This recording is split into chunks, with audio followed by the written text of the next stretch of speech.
அண்ணா, நீ பண்றது கொஞ்சம் கூட எனக்கு பிடிக்கல. என் மேல உனக்கு அக்கறையே இல்லையா? இப்ப விதவிதமா படைச்சனே, அதெல்லாம் நீ சாப்பிடறதுக்கு. நான் சாப்பிட்டு 3 நாள் ஆச்சு. நான் பட்டினியா கிடக்கிறது அப்படின்னு உனக்கு சந்தோஷம்? என் லக்ஷ்மி வீட்டுக்கு திரும்ப வர வரைக்கும் நான் சாப்பிட மாட்டேன். லக்ஷ்மி திரும்ப வர வரைக்கும் சாப்பிட மாட்டாளா? என்ன கீதாவை பார்த்துட்டு இருக்கியா? டேய், உன்னதான் கீதாவை பார்த்துட்டு இருக்கியான்னு கேட்டேன். கீதாவா? ஆமாண்டா, அந்த பொண்ணு பேரு கீதா. அவங்க அப்பா அந்த பேரை வச்சுதான் கூப்பிட்டு இருக்காரு, கீதா. நான் இந்த ரூம் வந்ததுல இருந்து அவளை ஒரு தடவையோ 2 தடவையோ தாண்டா பார்த்துருக்கேன். அவ கடவுள் கண்ணங்கிட்ட சந்தோஷமா இருந்தாலும் சரி, சோகமா இருந்தாலும் சரி, எல்லாத்தையும் கொட்டி தீத்துருவா. லக்ஷ்மியை காணோம், திரும்ப வர வரைக்கும் சாப்பிட மாட்டேன்னு சொல்றா. யார் அந்த லக்ஷ்மி?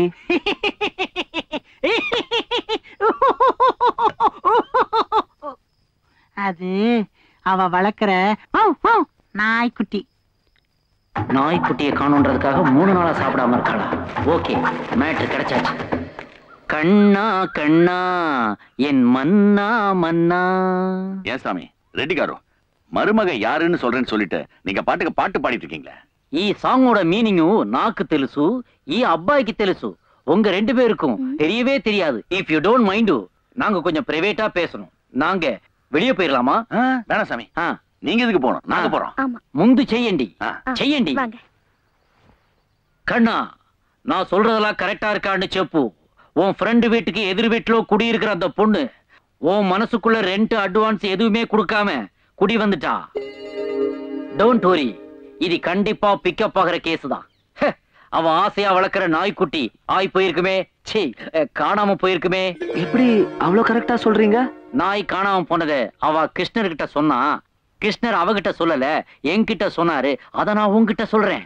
ராயப்பேட்டை மணிக்கூண்டு பக்கத்துல ராமுன்ற கிழவன்கிட்ட அந்த நாய் உன்னதி. இம்மிடியட்டா போய் ஒரு 1000 ரூபாய் கொடுத்துட்டு குட்டிய வாபஸ் வாங்கிட்டு வா போ. சாதாரண நாய்க்காக 1000 ரூபாவா? இது நாய்க்கான விலை காது, உன் காதலுக்கான பிரைஸ். வெள்ளு. இன்னொரு சந்தேகம். என்ன? இங்க காணாம போன நாய் ராயப்பேட்டைக்கு எப்படி போச்சு? கால் டாக்ஸி பிடிச்சு போச்சு. என்ன கேள்வி இது? 4 கால் இருக்குல்ல, பாஞ்சு பாஞ்சு பாஞ்சு பாஞ்சு போச்சு. சீக்கிரம் வெள்ளு.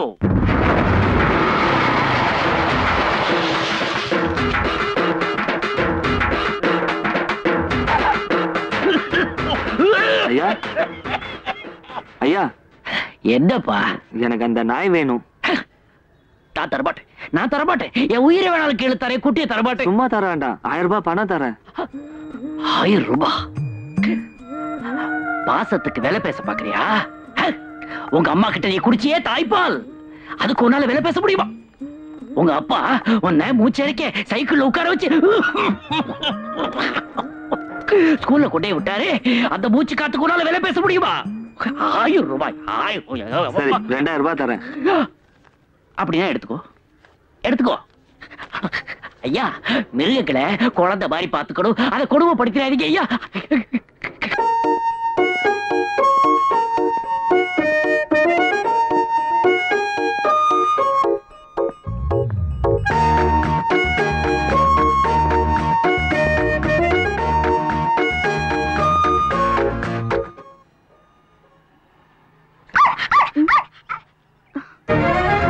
லக்ஷ்மி,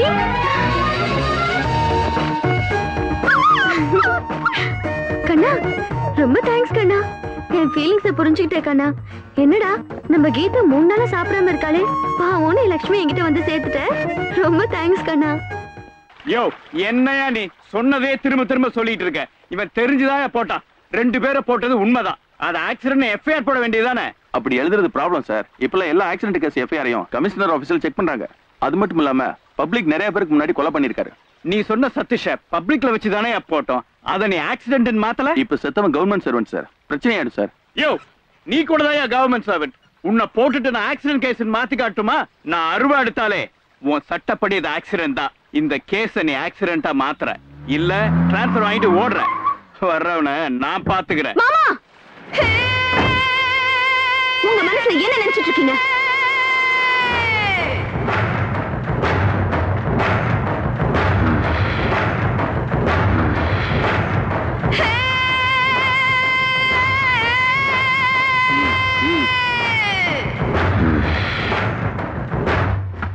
என்னம்மா?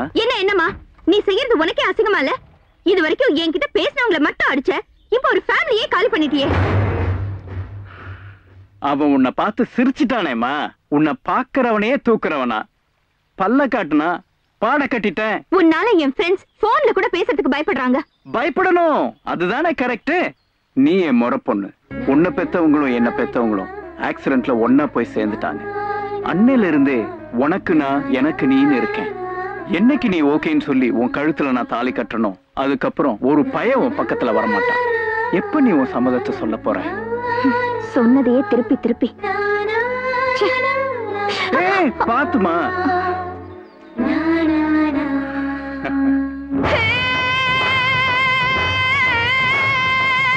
ஏண்டி ஊரே அவனை பார்த்து நடுங்குது, நீ அவனை நடுங்க வச்சுட்டு வரியா? ஏய் கிழவி, வாயை மூடு, வகுந்துருவேன். 2 ரவுடிங்க கிட்ட மாட்டிக்கிட்டு ஏன் உயிர் தான் போகுது. போச்சு, எல்லாம் போச்சு. இவளுக்கு கோவம் வந்தா எல்லா பொருளையும் போட்டு உடைக்கிறதும், மறுநாளே புதுசா அவ வாங்கிட்டு வந்து வைக்கிறதும். எப்பதான் இதுக்கெல்லாம் முடிவு வருமோ தெரியல. ஆமா சார், உங்களுக்கு இன்னும் 3 வருஷம் சர்வீஸ் இருக்கு, அதுக்குள்ளேயே விஆர்எஸ் கேட்டிருக்கீங்க. எல்லாம் என் பொண்ணுக்காகதாம்மா. அவளுக்கு காசில் இருந்த ஒரு வரம் வந்திருக்கு. ரொம்ப நல்ல பையன். எல்லாரும் கடைசி காலத்துல புண்ணியம் தேடி காசிக்கு போயிட்டு திரும்பி வருவாங்க. நான் என் பொண்ணை கட்டி கொடுத்துட்டா அங்கே இருக்கிற பாக்கியம் கிடைக்கும். புண்ணியத்தை என் தள்ளி போடணும். விஸ்வநாதன் சார், உங்களை தாசில்தார் கூப்பிடுறாரு.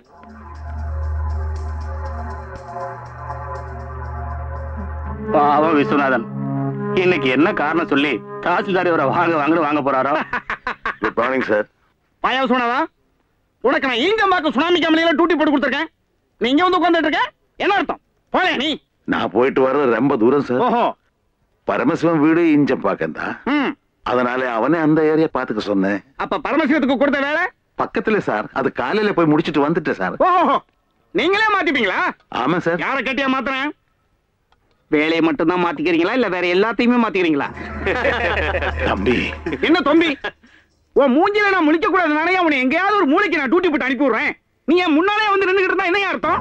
உன் முகத்துல நான் முழிச்சிட்டு வெளியில எந்த வேலைக்கு போனாலும் எல்லாமே வில்லங்கந்தாயா. இது மட்டும் பிரைவேட் கம்பெனின்னு வச்சுக்க, உன்னை நான் என்னைக்கோ சீட்டை கழிச்சு அனுப்பிச்சிருப்பேன். கவர்மெண்ட் வேலை 1008 ஃபார்மாலிட்டிஸ். போயா போயா போ. தாசில்தார் ஒரு கையெழுத்து போட்டா பட்டா என் பேருக்கு மாறிடும் சார். அதை விட்டுட்டு 3 மாசமா அதை கொண்டு வா இதை கொண்டு வான்னு அலையவராரே தவிர வேலை நடந்த பாடு இல்ல சார். காசு கொடுத்தாலும் வாங்க மாட்டேங்கிறார் சார். அவனும் வாங்க மாட்டான், எங்களையும் வாங்க விட மாட்டான். Straight forward. எல்லாம் பக்காவா ரெடி பண்ணிட்டு வா, கையெழுத்து ஆயிடும். சரிங்க சார். சரி சரி.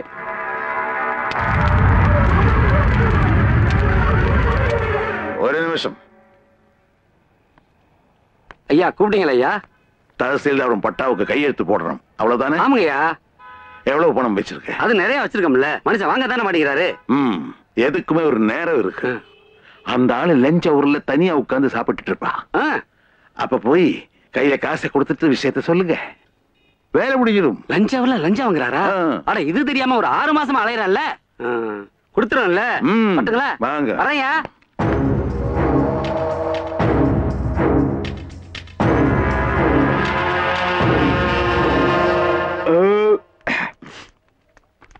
சார்.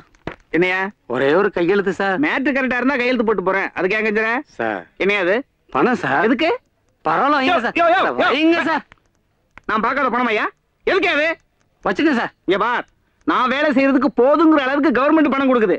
எவ்வளவு? நீ எனக்கு பணம் கொடுக்குறியா? 1500 ரூபாய் இருக்குமா அதுல? சொல்லியா? உன் மூஞ்சிய பார்த்தா தெரியுது 1000 ரூபாய் தான் இருக்குதுல. என்ன பேரம் பேசிட்டு இருக்கீங்களா? யார் பணம் இது? நான் தான் சார் இப்ப கொடுத்தேன். எதுக்கு? ஏய் இடியட். வாட் உங்க பாக்கெட்ல இருந்து எடுத்துக்க. எனக்கு எக்ஸ்பிளனேஷன் தேவையில்ல. நீங்க தான் கொடுத்தீங்க. அவன் பாக்கெட்ல வச்சா? ஒரு பொறுப்புள்ள தாசில்தார் பேசுற பேச்சா சார் இது? இவர் வச்சாரா இவர் வாங்கலையா? Natrayan arrest him. You know what me? தப்பு பண்றீங்க. நீங்க கோர்ட்ல பதில் சொல்ல வேண்டியிருக்கும். அதெல்லாம் நாங்க சொல்லிக்கிறோம். நீ முதல்ல வண்டியில ஏறு. சார் காசு கொடுத்தல கையெழுத்து போட்டு போங்க சார். நீ தான் வண்டியில ஏறு.